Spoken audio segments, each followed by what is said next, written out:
Saya dan istri hari ini ingin menceritakan cinta kasih Tuhan. Shalom anggota Jemaat GKMS yang dikasihi Tuhan. Saya dan keluarga kali ini akan menyaksikan pertolongan Tuhan dan cinta kasih terhadap keluarga kami, dan terutama saya pribadi. Saya mengalami mujizat yang sangat luar biasa, di mana tahun 2021, tepatnya di bulan April, saya mengalami sakit, di mana kaki saya tidak dapat digerakkan, tangan saya pun juga tidak dapat digerakkan, dan saya harus selama 2 pekan saya harus duduk di kursi roda dengan mulut yang bisa dibilang agak sedikit miring, dan semua beranggapan, dan terlebih saya pribadi juga beranggapan kalau saya mengalami stroke ringan.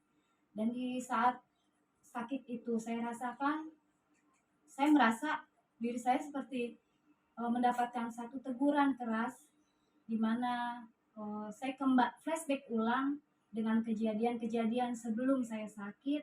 Dan karena sebelumnya itu saya juga mengikuti pembelajaran baptis, dan di awal pembelajaran baptis itu dengan pendeta Corlis, saya memang merasa malu dan tidak sedikit kata-kata pun yang keluar dari mulut saya untuk mengungkapkan sesuatu yang benar-benar tersembunyi.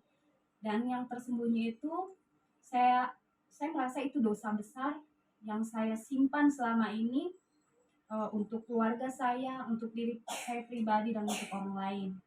Dan di hari kedua pembelajaran baptis, saya merasa pembelajaran yang diberikan oleh pendeta Corlis dan juga istri mengubahkan diri saya untuk bisa mengungkapkan sesuatu yang tersembunyi itu, di mana saya melakukan dosa perzinahan, melakukan ritual-ritual yang menyembah berhala. Dan di saat itu saya berkata kepada pendeta Corlis, saya merasa malu, Kak, karena selama kurang lebih 6 tahun saya hidup dan bergumul dalam dosa perzinahan. Saya hidup bersama calon pasangan tanpa adanya ikatan pernikahan, dan terlebih kami memiliki anak dari hasil yang bukan dengan pernikahan kudus yang diberkati Tuhan, tetapi dari hasil perzinahan yang di luar daripada Tuhan. Dan saat itu saya merasa saya hidup dalam zona nyaman dengan saya sudah mengungkapkan apa yang seharusnya saya simpan menjadi saya ungkap. Dan di 2 pekan pembelajaran saya pun memberikan sesuatu, itu saya masih ingat ke pendeta Corlis, saya bilang, Kak, saya melakukan hal-hal yang sebenarnya saya tidak mau berbicara, tapi saat ini saya merasa diri saya ditegur sama Tuhan untuk, ayo utarakan semua yang kamu lakukan yang menyimpang daripadaku. Dan saat itu saya memberikan benda, saya anggap itu adalah benda yang nggak pantas, yang menduakan hati Tuhan. Dan itu saya serahkan, sehingga pendeta Corlis berkata, kamu harus menanggalkannya dan saya akan membakarnya, tapi itu di dalam doa. Dan setelah saya berdoa, saya merasa barang yang ada di dalam itu mengganggu kehidupan saya di setiap rutinitas pembelajaran saya. Sampai akhirnya saya bilang dengan pendeta Corlis, saya merasa diri saya terganggu, Kak, karena ada iblis yang masuk di dalam rumah saya dan mengganggu pikiran saya, sehingga saya menyimpang daripada Tuhan. Dan di situ saya dikuatkan oleh pendeta Corlis dan istri, dan saya harus berubah.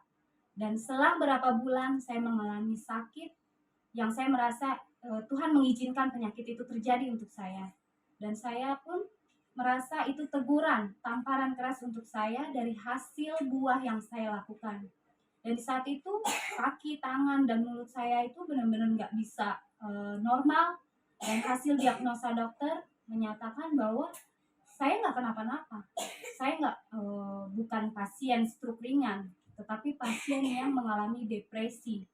Dan itu ada efek juga ke saraf-saraf. Dan setelah saya berobat, saya mengikuti proses pengobatan, dan di situ saya mengalami, saya nggak kenapa-napa, saya hanya merasa diri saya sakit.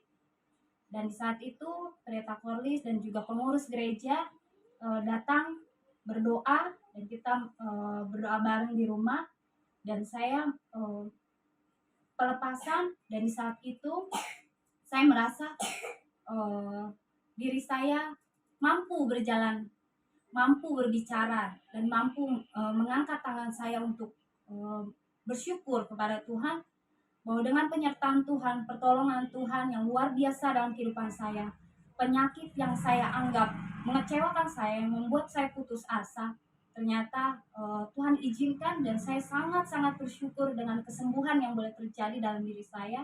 Dan bagi saya dan keluarga itu adalah mujizat besar, dan sampai detik ini pun itu menjadi satu pertanyaan di lingkungan saya, dan saya bisa bersaksi kepada lingkungan saya bahwa kuasa Tuhan lebih besar daripada kuasa apapun. Puji Tuhan.